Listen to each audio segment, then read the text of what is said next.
네, 이어서 지역 소식 전해드립니다. 이번 6일 지방선거로 서울시의회의 지형도도 많이 달라졌습니다. 더불어민주당이 독식했던 10대 의회와는 달리 11대 의회에서는 국민의힘이 과반 이상의 의석을 차지한 건데요. 때문에 다음 달 새롭게 시작하는 서울시의 사업과 정책 추진에도 변화가 예상됩니다. 앞으로 탄력을 받을 서울시의 사업은 어떤 것들이 있을지, 또 7대 3으로 판도가 뒤바뀐 서울시의회는 어떻게 견제 역할을 이어갈지 김진중, 김대우 기자가 차례로 보도합니다.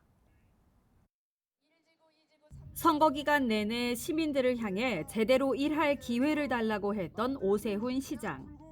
당선 소감을 밝히는 자리에선 지난 1년 압도적인 민주당 시의회 앞에 어려움이 많았다며 39대 서울시정에선 속도를 붙여 계획한 사업을 추진하겠다는 뜻을 밝히기도 했습니다. 지난 1년 동안은 압도적인 다수의 민주당 시의회 때문에 사실은 제가 마음먹었던 일들을 다 발전시키지를 못한 그런 사업들도 많습니다. 작년보다는 조금은 업무 환경이 제가 뜻한 바대로 일을 할 수 있는 환경이 될 걸로 기대를 하고요. 그렇게 되면 좀 더 가속도를 붙여서 제가 마음속에 품고 있었던 일들을 하나하나 해나가도록 하겠습니다.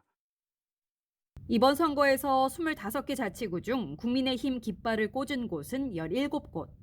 지난 2018년 민주당이 서초구청장을 제외하고 24곳을 가져갔던 것과 대비됩니다.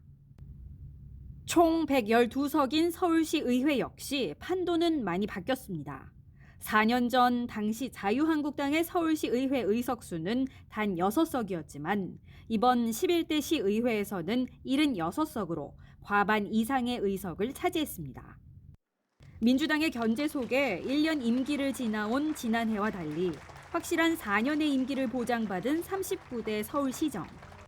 제대로 일할 수 있는 기반을 마련한 만큼 과감한 조직 개편과 사업 추진을 예고하고 있습니다. 모아타운, 상생주택 등 오세훈표 주택정책은 규제 완화와 자치구 단위의 제한, 참여 등을 통해 사업에 힘을 더할 것으로 보입니다. 반면 고 박원순 전 시장의 핵심 사업인 시민사회와 도시재생 업무는 축소, 조정이 예상됩니다. 시민단체 예산 삭감으로 논란을 낳았던 서울시 바로 세우기는 민간 위탁 사업의 전면 재구조화와 예산 조정 등 전면 손질이 예상됩니다. 지난 4월 종묘부터 퇴계로 일대, 세운상가, 동대문 DDP 등 도심 녹지축을 복원하겠다 밝힌 오세훈 시장. 큰 무리 없이 녹지 생태 도심 개발이라는 오세훈표 역점 사업을 추진할 수 있게 됐습니다. 정릉천과 홍제천, 도림천 등에 있어 선도 사업이 진행 중인 지천 르네상스 사업은 서울 전역 61곳의 하천과 연계해 사업이 확장될 것으로 보입니다. 지난 연말 시의회 반대에 부딪히며 대폭 예산이 삭감됐던 서울형 교육 플랫폼 서울런과 이번 지방선거 최우선 공약으로 내건 안심소득과 임대주택 고급화, 공공의료 확대 등의 정책 추진도 가속화될 전망입니다. BTV 뉴스 김진중입니다. 서울시의회는 오세훈 서울시장이 다시 시장직을 맡은 직후부터 줄곧 견제하는 모습을 보였습니다.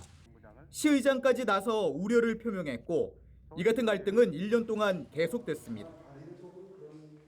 바람 잘 날 없다. 지금은 서울시를 가장 잘 표현하는 문장입니다.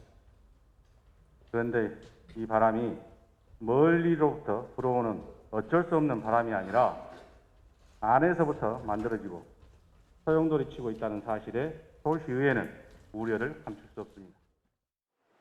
그러나 이런 기류가 바뀔 가능성이 큽니다. 더불어민주당이 절대 다수였던 4년 전과는 달리 국민의힘이 3분의 2 가까이 차지하면서 상황은 180도 달라지게 됐습니다. 여당과 다수당 지위를 동시에 얻은 국민의힘 서울시의회 입장에서는 오세훈 시장을 적극적으로 지원할 수밖에 없습니다. 시민이 선택한 시장이라는 등의 이유에서입니다. 그러나 맹목적인 지원은 하지 않아야 한다는 주장이 내부에서 나오고 있습니다. 합리적인 지원과 함께 합리적인 견제가 필요하다는 논리입니다. 당연히 지원할 것은 지원하되 그렇다고 해서 거수기 의회는 안 하겠다 하는 생각입니다. 의회는 의회대로의 고유의 영역이 있고 고유의 기능과 역할이 있습니다. 같은 당의 시장이라고 해서 시장이 내는 정책 무조건 통과시키는 것은 없습니다. 다만 공약으로 해서 정책을 만들려고 하는 것은 지원할 수밖에 없고 좀 부족한 부분은 의회에서 다듬어서. 수적 열세에 직면한 더불어민주당에서는 민생에 집중해야 한다는 주장이 나옵니다. 감시와 견제 역할보다 그동안 시민들이 요구했던 게 무엇이었는지 살펴보는 게 우선돼야 한다는 겁니다.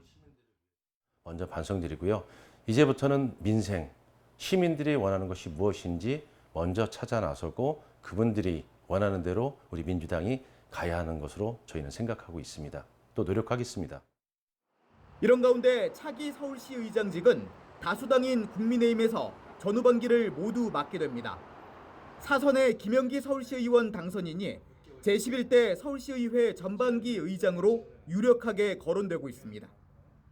오 시장 재직 시절 의정 활동을 했던 만큼 김 당선인이 시의장이 된다면 서울시와 시의회의 협력과 협치가 한층 더 강화될 전망입니다.